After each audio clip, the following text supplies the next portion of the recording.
यूं भरने को तो दुनिया में पशु भी पेट भरते हैं। यूं भरने को तो दुनिया में पशु भी पेट भरते हैं।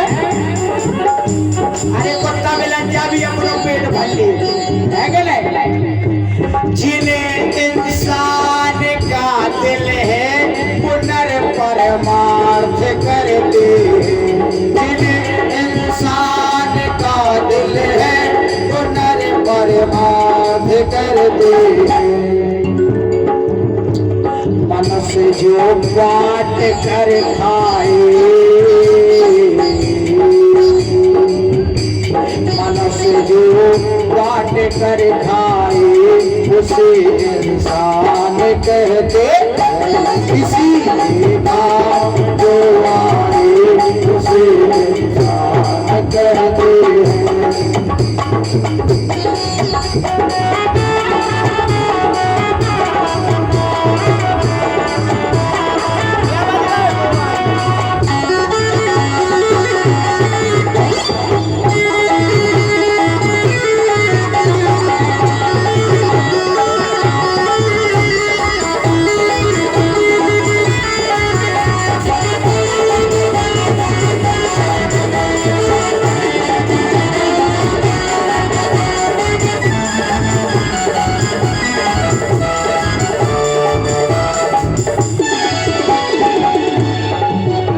किसी के काम जो आए,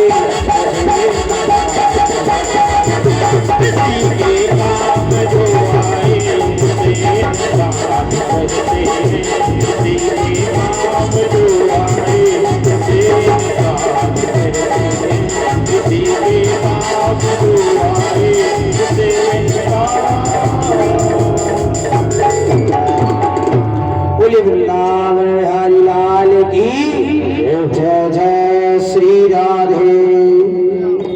तो राजसी भीष्म को नाम विदर्भाधिपतिर्महा तस्य पंचा भवन पुत्र कन्यैकाजवराननः। एक भीष्म के राजा थे कुंदनपुर के। उनके 5 पुत्र थे पर कोई पुत्री नहीं थी। जल में तपस्या कर रहे थे। समुद्र में कमल के फूल पर उन्हें एक सुंदर सी नन्ही सी बालिका ले आए। उसी का नाम रखा इन्होंने रुक्मणी।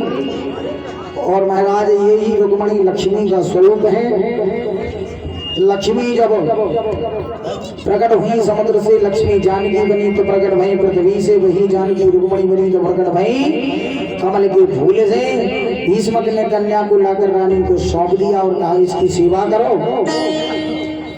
महाराज रुक्मणी को बहुत पढ़ाया लिखाया और सोच लिया कि वसुदेव पुत्र श्री कृष्ण से इसका विवाह करूंगा। लेकिन कभी कभी क्या होता है ना कि घर में जब पुत्र बड़ा हो जाता है तो माता पिता की नहीं चल पाती। पुत्र के आगे माता पिता के, मेरे भाई, माता पिता के फैसले को कभी भी अवरुद्ध मत करना। वरना कोई कोई सोचते हैं कि नहीं हमारा फैसला ही सर्वोच्च रहेगा। ऐसा नहीं है। तुम्हारे ऊपर भी कोई बैठा है जो तुम्हें चला रहा है। इसलिए ऐसी कभी गलतियां कभी मत करो जिसकी वजह से तुम्हें कभी फिर पछताना पड़े। आगे सुनो कथा। बड़े पुत्र रुक्मी ने शिशुपाल से सगाई कर दी। ये चाहती थी कन्हैया को। भाभी के पास में गई। जब नंद पर कोई संकट आता है तो भाभी से सलाह लेती है। अब क्या करें भाभी ने कहा एक पत्र लिख दो। तो सुंदर पत्र लिखा द्वारकाधीश को। श्रद्धा गुणान भवन सुंदर संवदान्ते निर्विश्य कर्ण विवै हरतो गतापम रूपम दृश्यमतामखिलार्थ लाभं त्वय्यच्छतो विशद चित्रम पत्रपम में। हे गोपाल, मैं केवल आपके गुणों को सुना है, देखा तो तुमने कभी नहीं, केवल श्रुत्वा सुना है। और नवदा भक्ति में पहली भी भक्ति है श्रवणम। पहले भगवान के बारे में सुनो, श्रवणम कीर्तनम विष्णु स्मरणम पाद सेवनम। और जब तक सुन हो न तब तक भगवान के बारे में पतो कैसे चले। जाने बिन न होए प्रतीति, बिन प्रतीत होए नहीं प्रीति। हमने तुम्हें जो जयमाला ले लो भैया, हमारा वहां जा रहा है रख ली तो हम आए तो 2-3 महीना बाद अच्छी तो आज जमाला आ जाएगा जी, माए तो फेंको करने का है ना।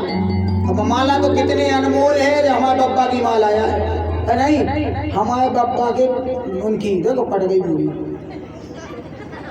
हमारे बब्बा की पिताजी की और हमारे पापा के बब्बा की माला, उनसे उन लोग आए, उनसे उन ले, उनसे हम लोग आ गए, कोई समझ चल रहा हो। कितनी अमूल्य चीज है कि नहीं। और इतनी अमूल्य चीज तुमने फेंक दी। क्यों फेंक दी? कि तुम्हें उसके बारे में जानकारी नहीं थी, अब तुम जान गए हो, अब कमौने फेंको।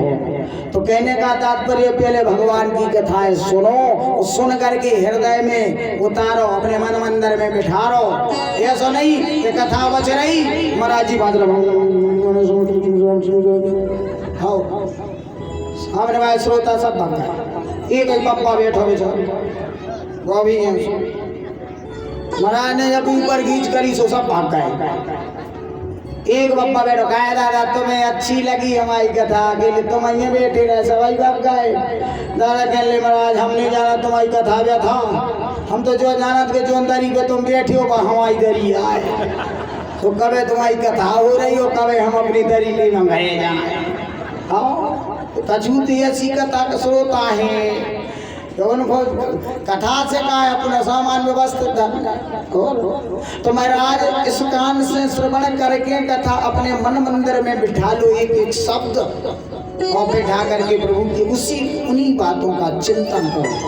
परमात्मा की कथाओं का जितना चिंतन करोगे, जितना मनन करोगे, जितना अध्ययन करोगे, उतना ही भीतर से आपको आनंद आने लगेगा, क्योंकि आनंद स्वयं भगवान है। एक गोपाल, आप सोचेंगे कौन सी नारी है जो हमें पत्र लिख रही